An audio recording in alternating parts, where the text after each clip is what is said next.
Sebab itu ya banyak usaha kayak apa bentuk usahanya, yang penting halal gitu ya. Ikhwati billah azani Allah taala wa iyyakum jami'an. Jadi kita al-i'timad 'ala Allah. Selalu kita menyandarkan diri kita kepada Allah.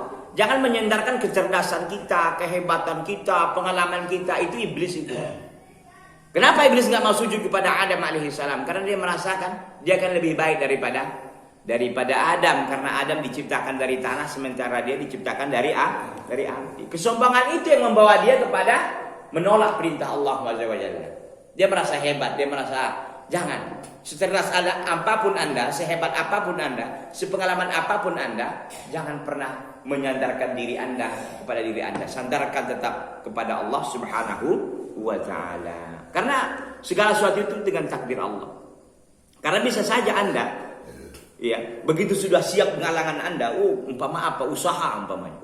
Saya sudah punya pengalaman, sudah punya ini. Qadarullah gagal rupanya. Apa enggak malu Anda? Begitu. Makanya kita jangan sampai jangan pernah kita merasa diri kita ini hebat, tidak. Semua itu ketentuan Allah Subhanahu wa taala, ya. Itu satu. Jadi kita selalu berpegang teguh kepada itu. Al-i'timad 'ala Allah. Karena semua itu ketetapan Allah. Kita mau kemana umpamanya? Kita mau pergi safar ke satu tempat, berserah diri kepada Allah. Ya Allah, aku mau bersafir ke tempat Sipolan, selamatkan aku ya Allah. Karena walaupun kita hebat bawa mobil, kendaraan udah hebat kali umpamanya, jago ngelak-ngelak kan, gitu kan, hebat, nggak ada. Kalau Allah sudah tentukan, nggak akan bisa Anda. Habis juga itu. Justru dengan kehebatan Anda itu Anda terjerumus gitu, ya. Baik. Asaniyah yang kedua, faedahnya yang kita beriman kepada al-qadar itu, alla ya'jib al-mar'u bi nafsihi. Ya. Ajiba ya'jabu. Alla ya'jaba al-mar'u bi nafsi. Seorang itu tidak akan ujub dengan dirinya. Inda usuli muradihi, ketika dia mendapatkan keinginannya gitu. Jadi ketika seorang itu beriman dengan al-qadar ini, dia tidak akan ujub ketika dia mendapatkan keinginannya. Li'anna usulahu bi ni'matin minallah, karena dia mendapatkan itu nikmat dari Allah. Umpamanya dia mendapatkan sesuatu yang dia inginkan karena mungkin dia orang yang pintar umpamanya. Lalu dia bangga, ini kan kepintaran saya ini kan kecerdasan saya, ini kan pengalaman saya. Ya, contoh dia memperbaiki sesuatu berhasil. Ini kehebatan saya. Mungkin sebelumnya kawan-kawan yang perbaiki nggak bisa gitu kan. Perbaiki kawannya nggak bisa. Terakhir dia yang maju. Bisa pula. Wah, bangga dia. Inilah memang nggak sia-sia pengalaman awak dulu, gitu kan, dalam hatinya gitu. Ini tidak bisa, nggak bisa kita perasaan seperti itu, kita ujub jadinya. Pasti kita merendahkan yang lain. Memang dasar yang tadi itu nggak tahu apa-apa itu, nggak bisa. Udah seminggu pun di sini nggak bisa. Awak baru seminggu aja udah bisa. Ini yang rusak, gitu kira-kira. Bangga dia kan, nggak bisa. Kenapa? Karena Anda bisa begitu tuh nikmat dari Allah. Karena Allah bimbing Anda. Tapi Anda nggak tahu, nggak menyadari gitu. Allah berikan Anda taufik dan hidayah sehingga Anda tahu ya rusaknya itu di mana. Sebenarnya sedikit aja gitu, tapi karena nggak tahu, mungkin orang itu pun kalau tahu itu bisa juga gitu.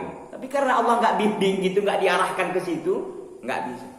Maka jangan kita bangga. Karena kenapa? Karena itu kita berhasil juga nikmat Allah, bukan karena hebatnya pengalaman kita, tidak. Ya.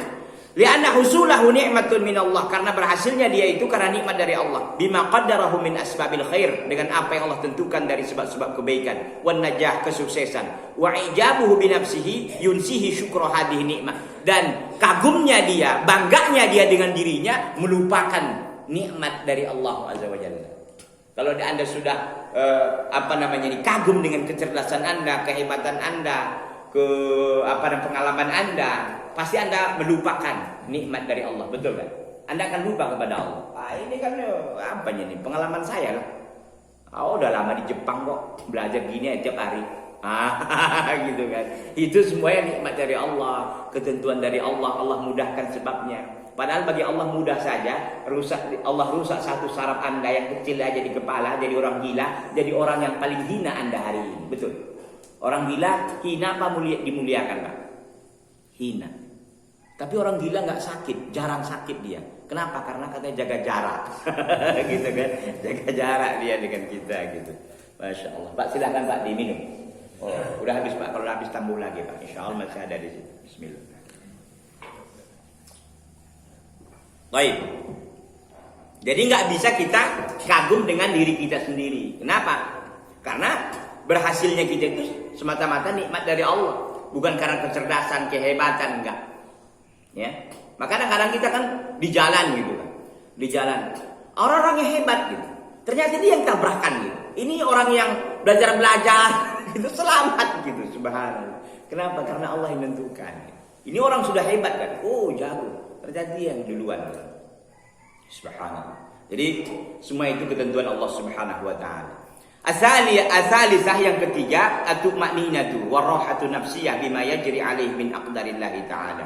Yang ketiga adalah hatinya akan tenang, hatinya akan tentram dengan apa yang berlaku, apa yang sudah ditetapkan oleh Allah dari ketentuan-ketentuannya. Fala yaqlaqu bi fawati mahbubin, maka dia tidak yaqlaq. Yaqlaq itu tidak dia menjadi galau dengan hilang yang dicintainya, au husuli makruhin, atau mendapatkan keburukan, li anna dzalika biqadrillahi alladzi lahu mulkus samawati wal ardh, karena itu sudah menjadi ketentuan Allah Subhanahu wa taala yang memiliki kerajaan langit dan bumi. Artinya kalau orang yang beriman dengan al-qadar, dengan keimanan yang benar, ketika dia mendapatkan sesuatu nikmat, dia tidak akan bangga diri. Begitu juga ketika dia mendapatkan sesuatu yang dibenci, dia tidak akan putus asa. Dia tidak akan berkeluh kesah. Ya, kenapa? Karena semuanya itu sudah menjadi ketetapan dan ketentuan Allah yang pemilik kerajaan langit dan bumi. Ya Allah berkehendak apa saja yang dalam diri kita ini. Iya. Jadi kalau orang sudah beriman dengan itu, dia sadar, oh ini sudah menjadi ketetapan Allah. Kalau Anda sakit, mau nangis-nangis Anda, mau koyak-koyak baju, sakit itu akan tetap gitu kan. Kalau sudah meninggal di antara keluarga kita umpamanya, Anda senangis apapun, nangis darah pun masih hidup dia.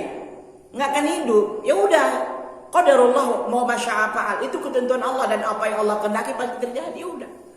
Lagian ini punya Allah semua, kok lahu mulkus samawati wal ardh, milik Allah segala kerajaan langit dan bumi. Jadi untuk apa? Gitu. Atau rumah Anda kebakaran, rumah Anda kebanjiran, hilang semua harta benda. Anda mau bilang apa gitu? Kalau Allah sudah menghendaki. Tidak ada yang bisa kita lakukan. Apakah Anda dengan menjerit-jerit, dengan nangis-nangis, dengan marah-marah itu akan kembali? Lah, tidak. Ya udah. Maka orang yang beriman dengan qadar ini akan tenang hatinya. Ya udah, qadarullah. Udah berusaha nggak bisa, ya udah. Contoh, anak kita megang sesuatu di rumah, ternyata pecah gelas umpamanya. Kita marah, anak kita pukul, itu rugi 2 kali kita. Apa ruginya? Pecah gelas, anak kita pukul, mungkin juga masuk rumah sakit, udah berapa kali rugi. Udah kita bilang, kalau nggak pecah di tangan anak kita, mungkin pecah di tangan orang lain, karena sudah ketentuan Allah Subhanahu wa ta'ala. Ya, tapi berusaha kita betul, kita jaga. Maka di rumah kita itu kalau kita punya anak, mungkin barang-barang kita ini yang pecah belah jangan gelas, sifatnya mungkin plastik yang lebih murah dan lebih hemat gitu kan. Ya, supaya kalau pecah jatuh 5 kali juga nggak masalah. Karena ada piring tuh Pak, sampai bisa diputer-puter itu kan. Biasanya piring orang tukang rujak itu. Dia kadang-kadang gitu. Ada itu Pak kan. Yang dia bisa di apa? Di bulat-bulat kan ya, di apa namanya, ditekan juga bisa dia gitu. Itu kalau di rumah jatuh 5 kali juga nggak pengaruh kan Pak. Gitu kan. Maksud saya usaha juga kita ke situ. Tapi walaupun kita umpamanya punya barang, qadarullah itu pecah di tangan anak kita, ya udah.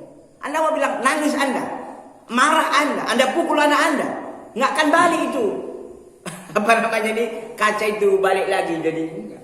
Ya udah, qadarullah, tenang hati kita Pak, jiwa kita. Bagaimana Pak Ustaz kalau barang kita hilang, mobil kita hilang? Itu pertanyaan itu kan. Bagaimana? Kalau Anda sudah usaha maksimal, Anda sudah taruh di garasi, kemudian sudah Anda Anda alarm buat, apa buat. Qadarullah Anda malam ini nyenyak kali memang, maling pun datang. Ya udah, mau bilang apa Anda? Kalau nggak hilang di tempat Anda, mungkin tempat lain pun akan hilang gitu. Ya udah, tenang aja udah. Allah akan berikan hikmah yang terbesar dari situ. Bisa saja Anda dengan mobil itu, mungkin hari itu Anda safar akan terbalik umpamanya. Mungkin keluarga Anda ada yang meninggal dan sebagainya. Allah selamatkan Anda melalui itu. Tapi kita tidak tahu itu kadang-kadang. Pasti kita orang yang nggak beriman dengan qadar pasti, alah memanglah. Padahal dia sholat, pasti sholatnya disalahkannya. Selamanya aku sholat, ini aku apa gitu kan. Disalahkannya ibadahnya gitu. Subhanallah. Jangan akhi. Ya, nggak bisa. Itu udah ketetapan Allah. Kalau Anda sudah usahanya maksimal ya, Udah maksimal. Anda udah kasih di tempat yang tertutup, Anda udah rantai, Anda sudah ikat-ikat buat alarmnya lagi, gitu kan? Udah berlapis lah ininya. Tapi ya dibobol juga, mau bilang apa? Qadarullah. Nah gitu, hikmahnya besar di balik itu. Bisa saja saya katakan tadi, kalau Anda mobil itu ada, mungkin Anda akan dirampok orang, mungkin Anda akan diapakan orang, mungkin ada terbalik dengan mobil itu, ada hikmah di belakang itu. Tapi kita nggak tahu. Kadang-kadang orang yang orang-orang sebagian masyarakat ini nggak tahu itu hikmahnya besar, lalu dia marah-marah nggak terima dengan ketetapan Allah Subhanahu Wa Taala. Ini tidak benar. Wa huwa kainun la mahalata bidzalika, karena semuanya itu milik Allah, semuanya akan terjadi kalau sudah ditentukan oleh Allah, tidak akan ada yang lewat dari itu. La mahalata, tidak ada yang mustahil bagi Allah. Yaqulullahu tabaraka wa ta'ala, Allah Subhanahu wa taala berfirman, "Ma asaba min musibatin fil ardi wala fi anfusikum illa fi kitabim min qabli an nabra'aha." Dan apa saja yang menimpa kamu dari musibah di bumi dan juga pada dirimu itu, ya, semuanya itu sudah ditentukan di kitab, dalam ketetapan Allah. Min qabli an nabraha, sebelum kami ciptakan itu. Artinya sebelum Allah ciptakan sudah ditulis. Kalau kita berbicara tentang maratibul qadar kan 4 itu kan, Pak. Bapak lupa mungkin semua ini ya. Yang pertama ilmu. Kita beriman bahwasanya segala sesuatu itu telah Allah ketahui. Ya, dari awal sampai akhir. Allah telah tuliskan, itu yang kedua. Yang ketiga, Allah yang namanya kehendaki. Baru yang keempat Allah ciptakan. 4 ini Pak, beriman kita pada qadar, 4 ketentuan ini. Segala sesuatu telah Allah ketahui, telah Allah catatkan, Allah kehendak itu baru terjadi, baru Allah ciptakan itu. Maka ini dikatakan, ma asaba min musibatin. Tidak ada yang menimpa kamu dari musibah pada diri di bumi dan juga tidak ada pada diri kamu illa fi kitab, kecuali itu sudah ditentukan oleh Allah. Baik terjadi pada diri kita atau di bumi ini, semua sudah ditentukan oleh Allah, sudah dicatat oleh Allah. Min qabli an nabrahaka, sebelum kami ciptakan. Inna dzalika 'ala Allah yasir, perkara itu mudah bagi Allah Subhanahu wa taala. Likai la ta'sau 'ala ma fatakum, supaya kalian tidak putus asa terhadap apa yang luput dari kalian. Wala tafrahu bima atakum, dan juga tidak kalian gembira dengan apa yang kalian dapatkan. Wallahu la yuhibbu kulla mukhtalin fakhur, Allah tidak suka kepada setiap orang yang sombong, lagi sombong, menyombongkan diri. Surah Al-Hadid ayat 22-23. Jadi intinya di sini apa? Semua itu ketentuan Allah. Jadi kalau kita mendapatkan sesuatu pun kita tidak akan sombong. Kenapa? Karena itu ketentuan Allah. Udah tentukan Allah kok. Yang hilang dari kita pun nggak akan kita bersedih. Karena udah itu, kalau Allah sudah tentukan hilang, bagaimanapun cara Anda menjaga pasti hilang. Gitu. Jadi maksudnya di sini kita dituntut dari sini supaya hati kita ini tenang, menghadapi semua keputusan Allah, menghadapi semua ketetapan Allah. Gitu. Ada juga Ustaz cerita ke saya. Ada katanya Ustadz yang menasihati orang begitu. Kita harus tenang Pak menghadapi masalah. Kalau ada yang meninggal keluarga kita harus sabar gitu. Terakhir meninggal keluarganya katanya ya. Meninggal keluarganya, nangis dia. Nangis saya. Terus jamaahnya bertanya, Pak Ustadz kan nasihati kami nggak boleh nangis. Iya, karena ini nggak ketimpa sama dirimu. Artinya orang kadang-kadang apa ya? Memang kalau kita nasihati orang kita kadang-kadang jago gitu kan. Tapi ketika itu menimpa diri kita, ya makanya kita jangan sombong juga. Walaupun saya menasihati diri saya, ketika tertimpa bagi saya belum tentu saya tahan juga gitu. Ya tapi kita sama-sama mengingatkan, itu artinya. Memang betul. Kadang-kadang memang karena nggak timpa sama awak aja, awak cerita enak aja ya kan. Karena orang yang merasakan gitu. Terakhir sama awak pun hancur gitu. Ya, artinya maksud saya apa? Jangan kita sombong, ya. Jangan kita itu artinya di sini. Kita tetap berusaha gitu. Kadang-kadang kita lupa diingatkan orang. Maka kita penting Allah SWT ingatkan, wa tawasau bil haqqi wa tawasau bis sabri. Saling menasihati dengan kebenaran, saling menasihati dengan kesabaran. Ini kadang-kadang ini Ustaz udah jago kali. Enggak. Iman Pak Ustaz juga kadang naik turun. Semua kita begitu. Ya. Jangan kadang-kadang Ustaz imannya naik terus, enggak gitu loh. Tidak ada yang maksum Pak dari dosa dan maksiat. Bisa saja. Ini kadang-kadang bahasa Ustaz itu maksiatnya lebih besar lagi, dosanya lebih besar lagi. Kenapa? Karena dia tahu, lalu melanggar. Kalau antum kan nggak tahu, aman Pak Ustaz. Iya, dari situ Anda memang aman. Tapi Anda nggak belajar, itu kan nggak aman Anda. Gitu kan. Baik Pak Ustaz, saya nggak usah belajar aja lah, nanti saya tahu. Antum masih menuntut ilmu itu wajib. Gitu. Ya kalau Anda nanti melanggar lagi itu soal lain. Tapi Anda kan tahu caranya untuk tobat. Jadi Pak, bedanya orang yang berilmu dan orang nggak berilmu. Kalau dalam perkara maksiat, kalau orang berilmu tahu dia balik, pintu balik tahu. Maka kalau Anda tersesat di jalan, carilah jalan Anda masuk, kan gitu. Jalan masuk kita kemana tadi? Ya cari dari situ gitu. Tahu dia cara bertobatnya bagaimana. Tapi kalau orang nggak berilmu, dia melakukan maksiat, dia akan selamanya di situ, akan tenggelam. Nggak tahu dia caranya gimana gitu. Makanya kalau orang tenggelam, Pak, orang yang pandai berenang, kan enak aja dia kan. Jatuh di lautan, dia pandai berenang gitu ya. Tahu dia caranya gimana. Ya, tapi kalau orang nggak tahu berenang gimana coba? Ya udahlah, kelelep gaya batu aja lah ke bawah gitu kan. Ya, udah habis aja udah gitu. Taib ikhwati billah azani Allah taala wa iyyakum jami'an. Kita lanjutkan sedikit lagi, Pak. Ajaban li amril mu'min. Berkata Nabi sallallahu alaihi wasallam, ajaban li amril mu'min, inna amrahu kullahu khairun. Sangat menakjubkan perkara seorang mukmin itu. Inna amrahu kullahu khairun. Semua perkaranya adalah kebaikan. Walaysa dzalika li ahadin illal mu'min, dan itu tidak dimiliki kecuali seorang mukmin. In asabahu sarra syakara fa kana khairan lahu. Kalau diberikan kenikmatan, kebahagiaan, dia bersyukur, maka adalah kebaikan baginya. Wa in asabat dharra sabara. Kalau diberikan kesulitan, penyakit, ya, sabara, dia bersabar, fa kana khairan lahu, itu juga kebaikan baginya. Hadis riwayat Imam Muslim rahimahullah. Jadi ini menunjukkan, Pak, seorang muslim itu di antara dua aja dia kan, kebaikan dan keburukan, kebaikan dan keburukan. Kalau kebaikan disikapi dengan rasa syukur, kalau keburukan disikapi dengan sabar. Maka ada istilah orang mana lebih baik, Pak Ustadz, kaya yang bersyukur, miskin yang bersabar. Maka kita jawab kita ingin dua-duanya, kan gitu. Pasti orang begitu kan, ingin kaya juga, ingin sabar juga, gitu. Nggak boleh, kita harus dua-dua, milih satu. Miskin yang bersabar, kaya yang bersyukur. Pasti sepakat kita kaya yang bersyukur. Gitu kan. Tapi kan itu nggak bisa. Itu rencana itu dari kita, tapi ketetapan dari Allah. Maka kata para ulama, tidak ada yang sebenarnya yang paling baik yang mana, tidak. Dilihat kata para ulama, mana yang lebih baik, kaya yang bersyukur, miskin yang bersabar. Maka dilihat mana takwanya yang paling banyak. Mana ketakwanya yang paling banyak. Kalau orang yang kaya bersyukur, baik, dia bersyukur dengan kekayaannya, dia memberikan hartanya, baik. Tapi kalau orang yang miskin bersabar, bukan hanya sabar dengan kemiskinannya, lalu dia menambah ketakwaannya dalam kemiskinannya itu, ini lebih baik. Jadi yang dilihat itu mana lebih banyak ketakwaannya, orang yang kaya bersyukur, sabar, yang miskin yang bersabar, mana lebih banyak ketakwaannya. Ini orang yang kaya bersyukur, betul dia bersyukur, takwa juga itu, tapi takwanya nggak banyak kali gitu, biasa-biasa aja ketakwaannya. Dia mengeluarkan zakat, dia berhaji, dia membantu orang gitu. Tapi ternyata orang miskin ini bersabar ini, dia bersabar, dia menuntut ilmu, dia sholat malam, dia begini, dia begitu. Mungkin dari ibadah harta dia kurang gitu. Tapi kan ini dulu lebih baik dia. Kenapa? Karena ketakwaannya lebih maksimal. Intinya kita ingin semuanya, kan gitu kalau kita yang ditanya. Ingin juga kaya, ingin juga bersyukur, ingin juga menjadi penyabar, ingin semuanya yang baik-baik semua kita. Kan gitu ya. Walaupun kita memang jauh dari situ, tapi kita kalau kemauan ada aja gitu kan. Maka kita berusaha semaksimal mungkin. Bagaimanapun keadaan kita hari ini, kata Nabi SAW, menakjubkan perkara seorang mukmin itu, Pak. Semua perkaranya kebaikan gitu. Subhanallah. Antum apa sekarang? Banyak utang antum, itu kebaikan.